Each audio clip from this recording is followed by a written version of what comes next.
नमस्कार मित्रों, history research point पर आप सभी का स्वागत करता हूं। आप सभी का स्वागत है हिस्ट्री रिसर्च पॉइंट पर। एनसीईआरटी हिस्ट्री क्लास 11th की टेस्ट सीरीज मैं आप लोग को दे रहा हूं। दरअसल यह सीरीज जो शुरू हुई है यह बीपीएससी टीआरई 4.0 पीजीटी हिस्ट्री की टेस्ट सीरीज है और यह टेस्ट सीरीज संख्या 1 है। जो भी टेस्ट सीरीज आप लोग को दूंगा बीपीएससी टीआरई 4.0 के लिए वह पूरी तरह से एनसीईआरटी बेस होगा। क्लास 6 to 12 की पूरी एनसीईआरटी हिस्ट्री की टेस्ट सीरीज दूंगा। साथ ही साथ इतिहास की जो सर्वमान्य पुस्तक है उसका विश्लेषण करके समग्र अवलोकन करके वहाँ से टेस्ट सीरीज आप लोग को दूंगा। तो आज यह पहली टेस्ट सीरीज आप लोगों की है, बीपीएससी टीआरई 4.0 पीजीटी हिस्ट्री की पहली टेस्ट सीरीज। जो लोग हमारे कोर्स को ज्वाइन करना चाहते हैं ज्वाइन कर सकते हैं। हमारा ऑफिशियल व्हाट्सएप नंबर डिस्क्रिप्शन में दिया गया है। यहाँ पर भी हमारा ऑफिशियल व्हाट्सएप नंबर शो हो रहा है 8318397276 हमारा ऑफिशियल व्हाट्सएप नंबर है। आइए शुरुआत करते हैं। बीपीएससी टीआरई 4.0 पीजीटी इतिहास की पहली टेस्ट सीरीज है आप लोगों के लिए। लेखन कला और शहरी जीवन पाठ से संबंधित कुल 60 रामबाण प्रश्नों की श्रृंखला आप लोग को दे रहा हूँ। एक टेस्ट सीरीज में कुल 20 प्रश्न होंगे आपके। आइए शुरुआत करते हैं। टेलीग्राम बिल्कुल ज्वाइन कर लीजिएगा, व्हाट्सएप ग्रुप जरूर ज्वाइन कर लीजिएगा। जो लोग इस कोर्स को ज्वाइन करना चाहते हैं हमारे ऑफिशियल व्हाट्सएप नंबर पर मैसेज कर सकते हैं। ऑफिशियल व्हाट्सएप नंबर डिस्क्रिप्शन में भी दिया गया है, यहाँ पर भी शो हो रहा है। यह पूरा कंप्लीट कोर्स जो है आपका 1499 रुपये का है। आइए शुरुआत करते हैं। पहला प्रश्न है, मेसोपोटामिया शब्द का अर्थ क्या है? तो मेसोपोटामिया का जो अर्थ होगा वह आपका दो नदियों के मध्य की भूमि, दो नदियों के मध्य की भूमि। ठीक है, दो नदियों के मध्य की भूमि को हम मेसोपोटामिया कहेंगे। विकल्प सी जो है आपका सही है। व्याख्या देखिएगा, मेसोपोटामिया शब्द यूनानी भाषा के मेसोस और पोटामोस से मिलकर बना है, जिसका अर्थ होता है दो नदियों दजला और फरात के बीच का क्षेत्र। प्रश्न संख्या 2 देखिएगा, मेसोपोटामिया का वर्तमान देश कौन सा है? मेसोपोटामिया जो मेसोपोटामिया की सभ्यता थी वह आधुनिक इराक गणराज्य में ही स्थित थी और वहीं पर यह सभ्यता फली फूली। तो विकल्प बी जो है वह है इराक।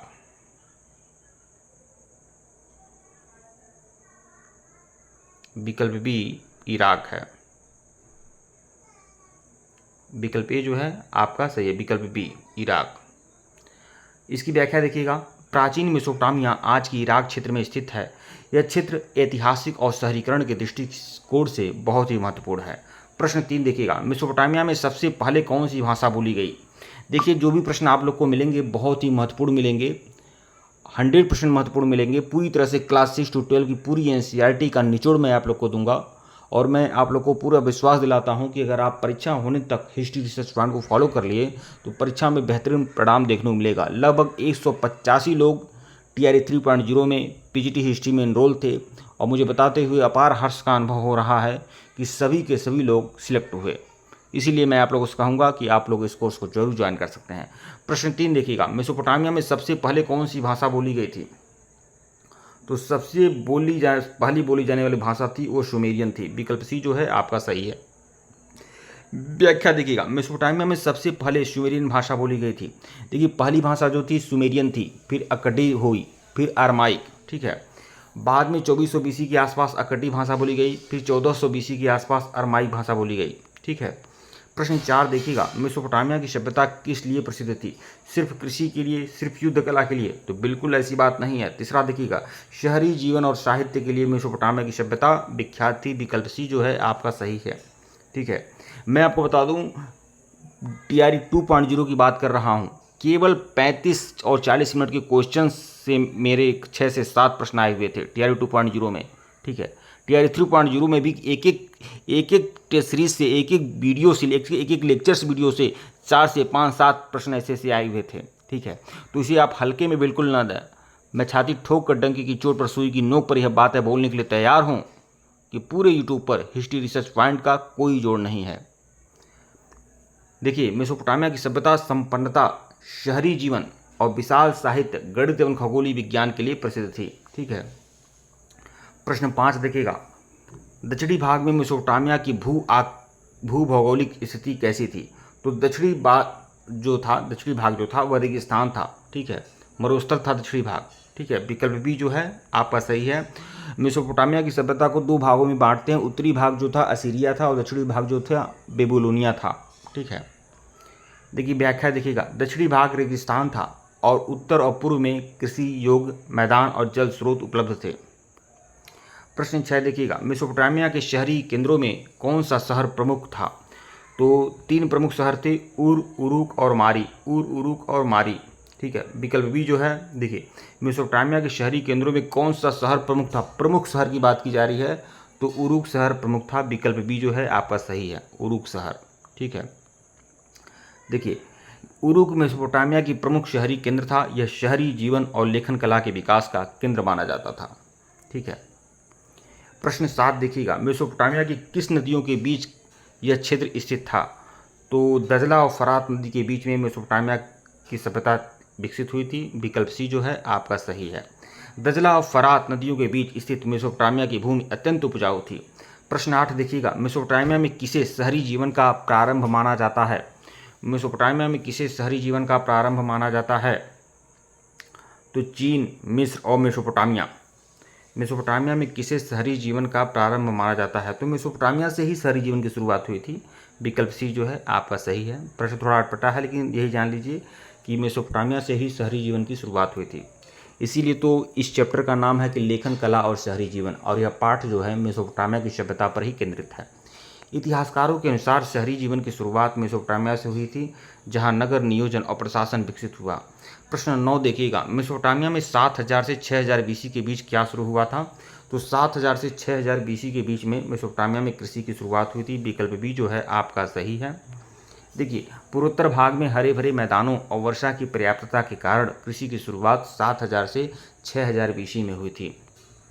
प्रश्न 10 देखिएगा, उत्तरी भाग में प्रमुख आजीविका क्या था?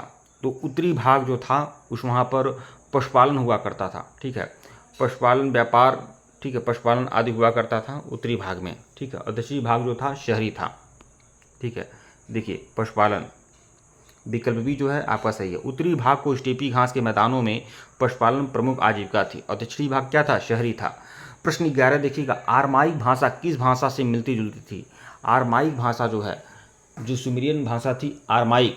ठीक है, पहले मेसोपोटामिया की सभ्यता में पहली जो ज्ञात भाषा थी सुमेरियन थी, फिर अकडी वहाँ के लोग बोलने लगे, फिर आरमाइक लोग बोलने लगे। ठीक है, तो वही आरमाइक भाषा जो थी वह किस भाषा से मिलती जुलती है? तो वह हिब्रू भाषा से मिलती जुलती है।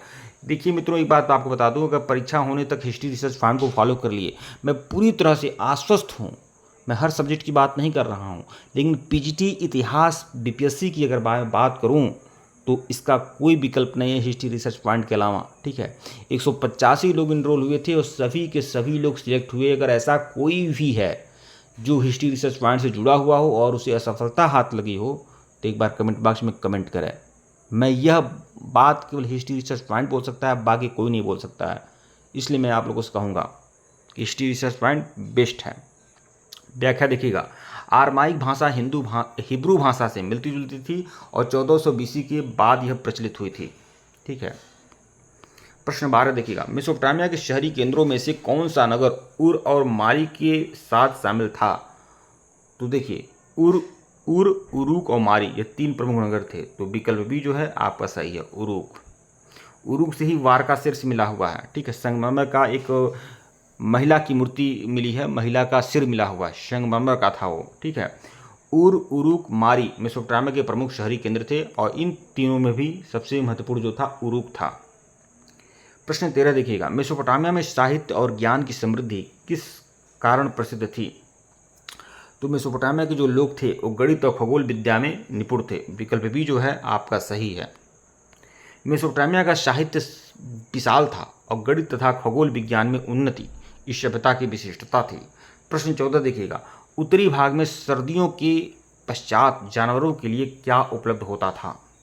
तो उत्तरी भाग में सर्दियों के पश्चात जो जानवरों के लिए चारा उपलब्ध होता था, क्योंकि जो देखिए पूरी मेसोपोटामिया की सभ्यता जो थी दो भागों में बटी हुई थी। मैंने आपको बताया, उत्तरी भाग जो था असीरिया और दक्षिणी भाग जो था बेबीलोनिया। दक्षिणी भाग जो था रेगिस्तानी था और शहरी था, और उत्तरी भाग जो था वह स्टेपी घास का मैदान था जहाँ पर पशुपालन आदि हुआ करते थे।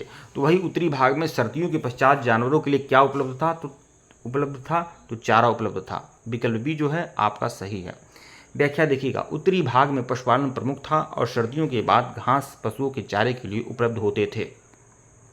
प्रश्न 15 देखिएगा, बेबीलोनिया किस क्षेत्र का नाम बन गया था? तो दक्षिणी भाग को हम बेबीलोनिया कहते थे। विकल्प बी जो है आपका सही है। दक्षिणी भाग में बेबीलोन का प्रभाव बढ़ने के बाद इसे बेबीलोनिया कहा जाने लगा। प्रश्न 16 देखिएगा, सुमेर और अक्कड़ किस भाग के नाम थे? ठीक है, सुमेर और अक्कड़ किस भाग के नाम थे? तो दक्षिणी भाग को ही हम सुमेरिया या बेबीलोनिया इसका नाम था। विकल्प ए जो है आपका सही है। ठीक है, उत्तरी भाग को असीरिया कहते थे और दक्षिणी भाग को बेबीलोनिया भी कहते थे, सुमेरिया भी कहते थे। विकल्प ए जो है आपका सही है। दक्षिणी मेसोपोटामिया में सुमेर और अक्कड़ के शहर और सभ्यता के केंद्र स्थित थे। ठीक है, प्रश्न 17 देखिएगा, मेसोपोटामिया की सभ्यता में शहरी जीवन की शुरुआत किसके कारण हुई थी? क्यों मेसोपोटामिया की सभ्यता से ही शहरी जीवन की प्रारंभ हुआ था? कृषि और व्यापार, केवल कृषि, केवल शिकार, केवल शिल्प? तो कृषि और व्यापार के कारण ही मेसोपोटामिया की सभ्यता में शहरी जीवन की शुरुआत हुई थी। कृषि और व्यापार के कारण शहरी केंद्र विकसित हुए थे, जिससे संगठित समाज और प्रशासन का निर्माण हुआ था।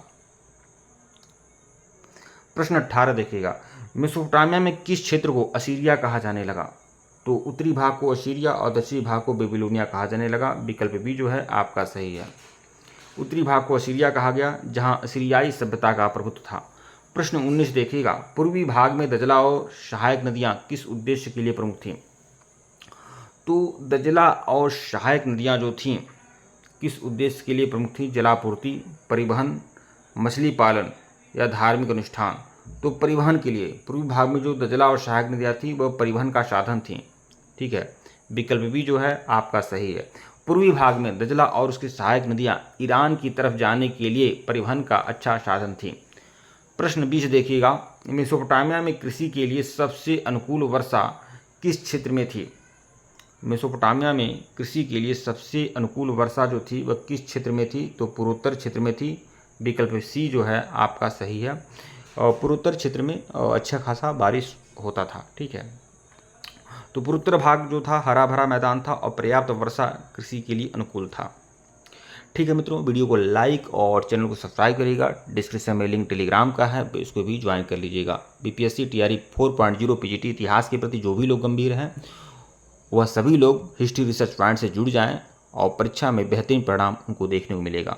लगभग मैं यह जो प्रश्न मैं आप लोग को दे रहा हूँ ऐसे लगभग 3000 प्लस एमसीक्यू आप लोग को देने वाला हूँ, 3000 प्लस। और मैं आप लोग को बता दूं, अगर परीक्षा होने तक हिस्ट्री रिसर्च पॉइंट से जुड़े रहे तो परीक्षा में उत्तम प्रदर्शन आप करेंगे। धन्यवाद आप लोग को।